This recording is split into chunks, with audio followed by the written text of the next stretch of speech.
Ngiyababingelela abantu abasha egameni lenkosi yami uJesu. Namhlanje nalezi ngane zami ngifisa ukukhuluma ngamagama amabili. Ngethemba kini ngoba nizifundiswa nizowezwa kangcono. NgesiZulu ngibuye ngihluleke kahle ukisho into engifuna ukisho.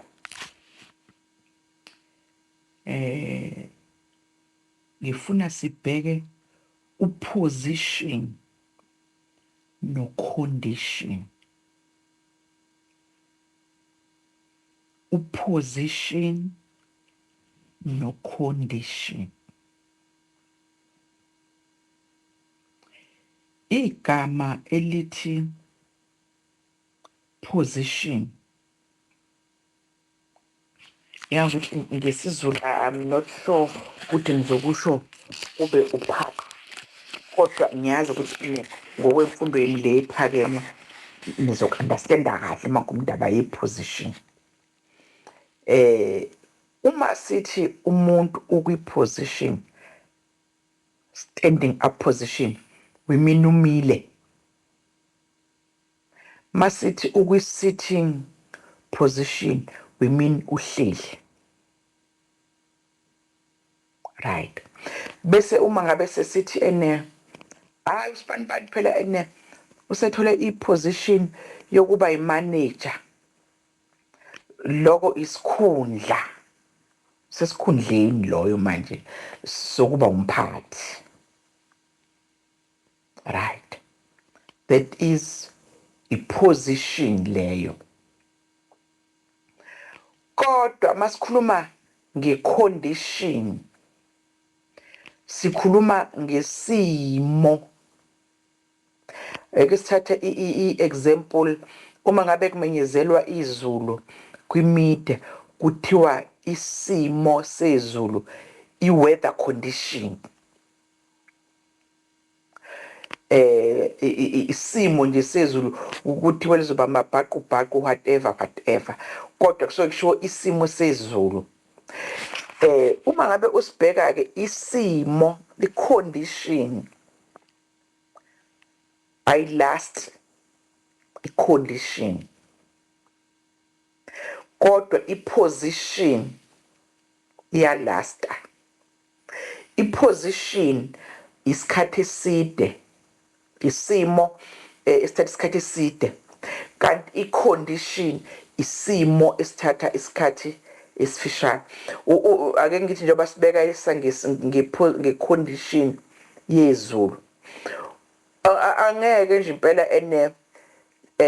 libe nomoya, isimo sezulu kube nomoya kusukela ngomsombuluko kusho umsombuluko olandelayo, kodwa leso umoya loyo ungaba khona nje kulezo nsukwana bese uyadlula. Nemvula ibe khona nje, ibe khonyana bese iyadlula. Nelanga libalele bese liyadlula. I-condition isimo esidlulayo, kanti i-position into ehlezi. Ngiyacabanga nje ukuthi nizokwazi ke nina njengabantu abasha ukuyihlaziya kahle indaba ekhulunywa lesi salikwazi, kodwa kukhona ke abantu abamla ngiyakhona ngo-condition no-position. Uma ngabe umqaphela umpostoli Paul uyakhuluma ngama-conditions,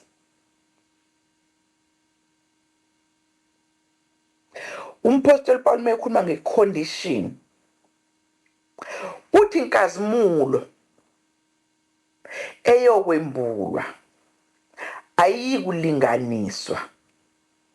Uyazi i-condition leyo.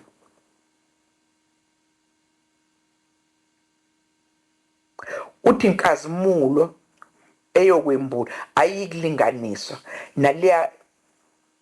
nalenhlupheko esihlangabezana nayo ekuphileni. kusho ukuthi ama-conditions esihluphekela phezu kwawo nama-conditions asihluphayo izimo ezisikhandela inhlupheko azikulinganiswa nenkazimulo ukuthi i-condition yenkazimulo iyobe isinkulu kakhulu compared to le condition yenhlupheko esinayo.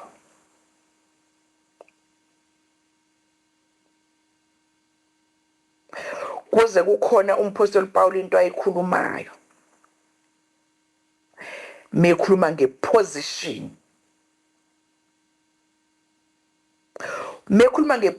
umpostoli Paul ukhuluma ngeposition yakhe to be a prisoner, uyisiboshwa umpostoli Paul uyisiboshwa sevangeli. Ngimthanda mesethi engithanda ukwenza ngisakwazi ukwenza engingafuni ukwenza ikona engikwenzayo. Ngoba phela igama elithi isiboshwa lichaza ukuthi umuntu ovalelekile ongakwazi ukwenza into ayithandayo ngesikhathi asithandayo ngendlela ayithandayo nabantu abathandayo. Ngenxa yokuthini ubophekile. Manje nake abantu abamkenezi kunenhlobo embili zeziboshwa. Njengoba ngasho ngelinye ilanga ngathi kwenye i-recording la ngikhuluma khona ukuthi kunembuso emibili, awukho abantu abambuso wesithathu, awukho futhi umbuso o-neutral. It's either usembusweni obumnyama noma usembusweni wokukhanya, full stop. Manje nalana-ke at being a prisoner kudependa ekutheni uyi-prisoner yiphi yona. Kukhona abantu abangama-prisoners amandla obumnyama. Ngizosebenzisa nje example elula. Umuntu olale ebuhuqe kahle izolo utshwala. Kusasa ekseni uvuka esesimweni sokubomela utshwala. Kusetshenziswa igama ke lokuthi uphethwe ibhabhalazi. Kusho ukuthi umzimba wakhe usuyafuna futhi utshwala because he is a prisoner yalutshwala. Akasabufuni ngoba akasabufuni ngoba efuna, sebufunwa lobugqila bakhe. Umzimba usuyazisholo ukuthi namhlanje na izolo right ubuphuza uthanda kodwa namhlanje kusenike usuzophuza ngenkani. He is a prisoner. Nasentweni zikaNkulunkulu ke bantu abami, ngiyamthanda umpostoli Paul mekhuluma indaba yokuba i-prisoner.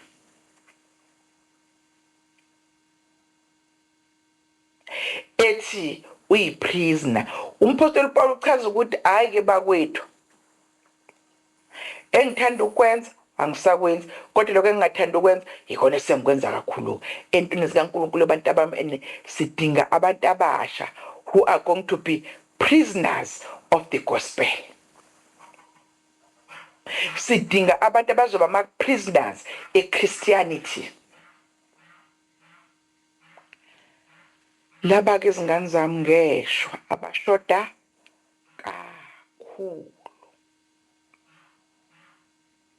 I'm sorry to say that. I'm sorry to say that. Sishoda ngabantu abasha abazoba ngama-prisoners of the gospel.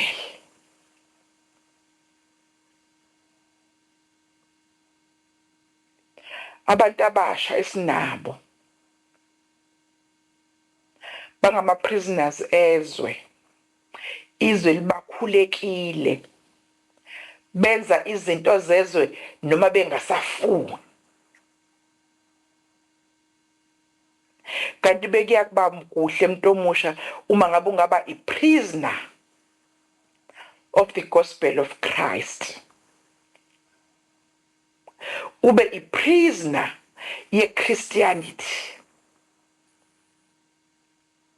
Kukhona abantu abamlanga ngakhuluma khona ngathi inkolo yobuKristu is a secret revealed. Ayirevealelwa ke noma ubani, irevealelwa laba abayifunayo. Kwabangayifuni yuphaqa, ubumnyama phaqa.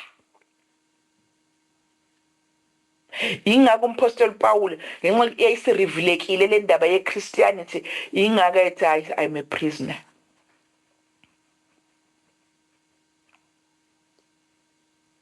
So ke bengikhuluma indaba ye-position ne-condition. Ukuba i-prisoner is a position. Ngoba uhleli la umpostoli Paul kule position yakhe kuba i-prisoner, akayindawo impela uhleli. Inhlupheko le ama-conditions ahlangabezana nawo. So ngiyacabanga ke ngane zami ukuthi sekuthande ukuba clear ukuthi yini i-condition, yini futhi i-position. Ake sibuyeleni ke bantu abami ezweni likaNkulunkulu. Laphaya kuma-Ephesians chapter 2.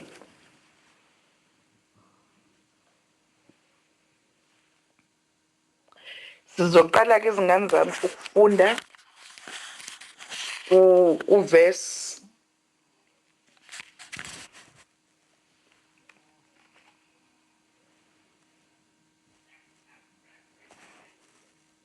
4. Yeah, sizoqala kuverse 4 siya kuverse 7.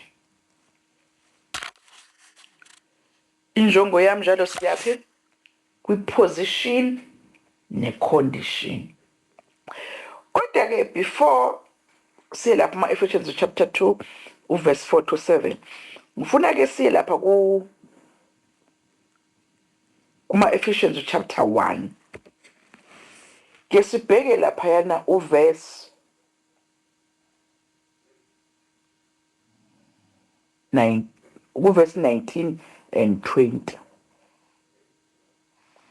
Which verse 19? And how very great is his power at work in us who believe. This power working in us is the same as the mighty strength which he used when he raised Christ from death and seated him at his right side in the heavenly world.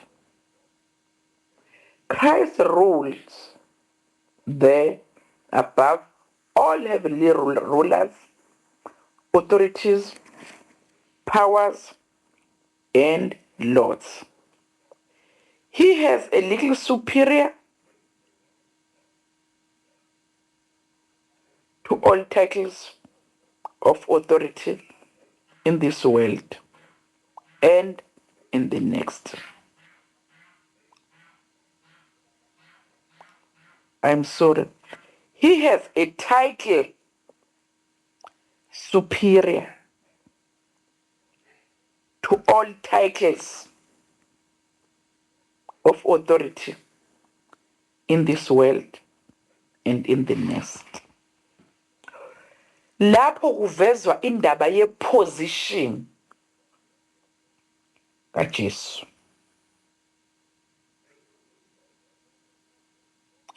Kuvezwa indaba ye-position kaJesu.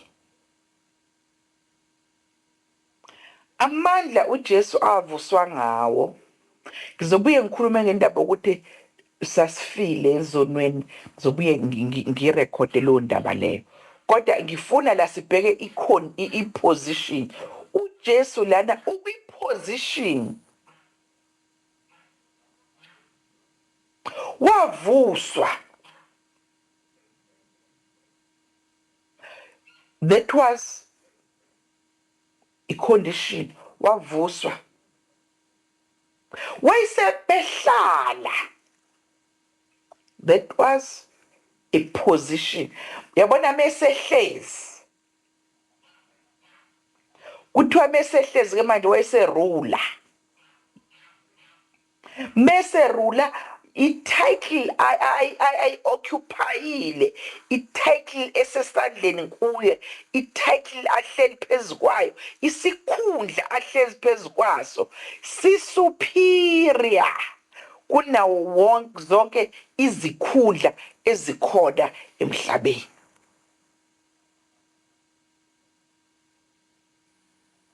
Nasezulwini.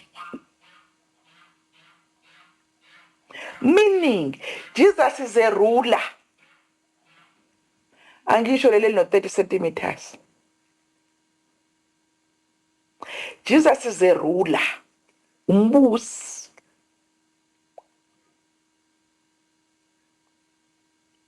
Ingakho phela uJesu ngelinye ilanga proclaima. Wathi ngiphiwe amandla onke ezulwini nasemhlabeni.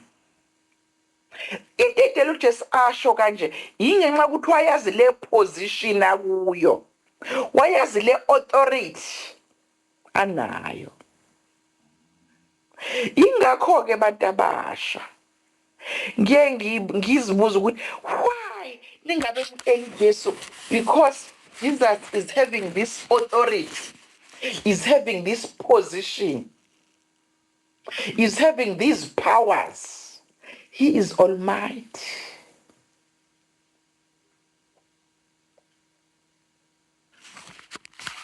Wawanikwa lamandla. Ngimthanda umhlabelele sethi ngiyakholwa kuwe Jesu. Nawo wonke amandla onawo.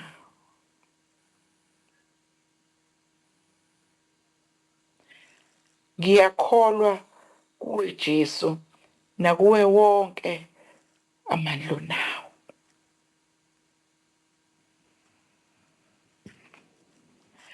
Athi meqhubeka omunye umhlabeleli. Athi wavuka ethuneni. Athi yonke imivalo yephulwa. Intatha yonke imivalo yephulwa ilamandla nawo. Ile position anayo.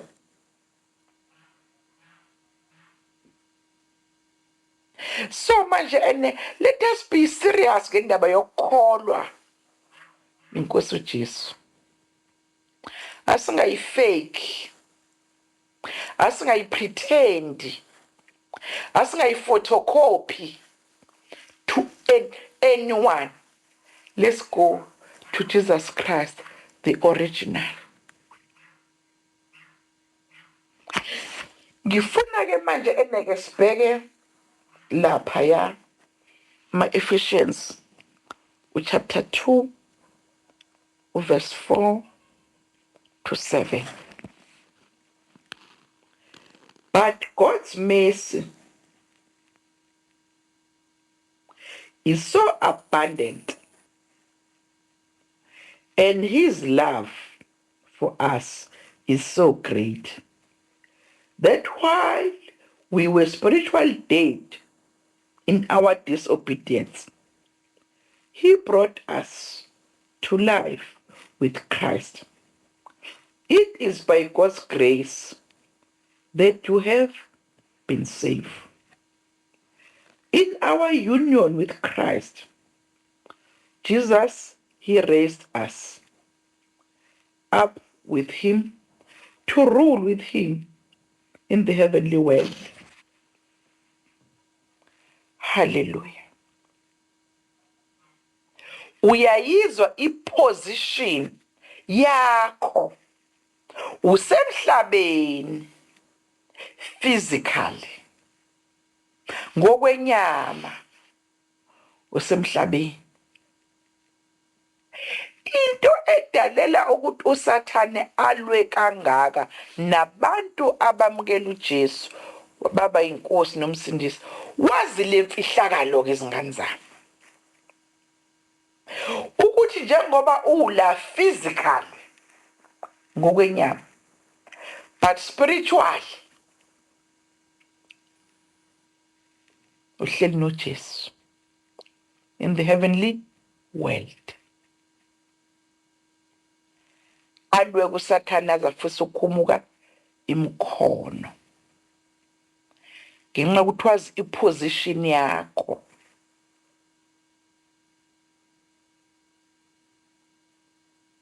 Iposition lena abantu akwethu eyenza ukuthi sibe nepersecution engaka. Iposition yethu ledalela ukuthi izwe lingasifuni kangaka. Iposition yethu ledalela ukuthi ama spiritual forces alwe nathi kangaka. Iposition. Ama spiritual forces athumela ama conditions. Funa ukuphinda ke lokho. Ama spiritual forces nama rulers of this world athumela ama conditions ukuze thina sizobuka ama conditions bese siyasuka kwiposition.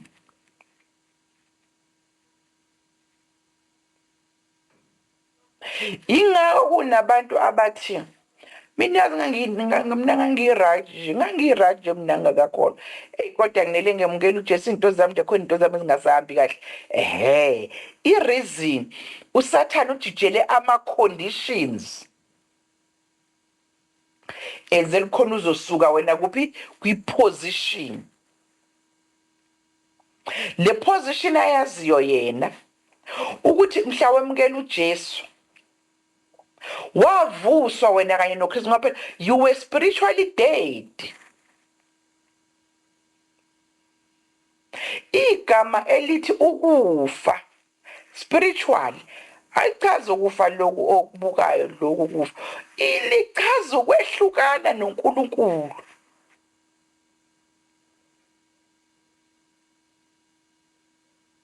Igama elithi dead lichaza ukwehlukana noNkulunkulu. Uma ungamamkelile uJesu waba inkosi nomsindisi wakho, you are spiritually dead. Manje uSathane uyazi ukuthi mhla wemukela uJesu eba inkosi nomsindisi wakho wavuswa kanye noKristu. Wavuswa kanye noKristu. Njengoba uJesu ehlezi esihlalweni sakhe somkhosi erule, nawe spiritually you are a ruler. In authority nawe. Ingako noma uthemthwa ungena ufakwa lapha kodwa uSathane uyalimitwa kuthiwa uzohamba ugcine la awuzuphapha. Manje singenza batabasha kuyokusiza wena as an individual ukumamukela uJesu abe inkosi nomsindisi wakho. Ukumamukela uJesu uvuswe kuloku kufa kwa spiritual.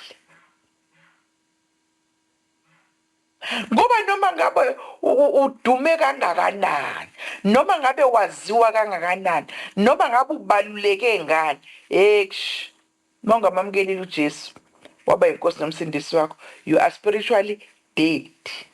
Wisidumbu esiqhwaza phezu kwenhlabathi. So ke bengifisa ke izingane zami ukuyibeka igcine lapho ke le ndaba ka condition no position. Ukuthi ke zibukeke from this day on ukuthi iposition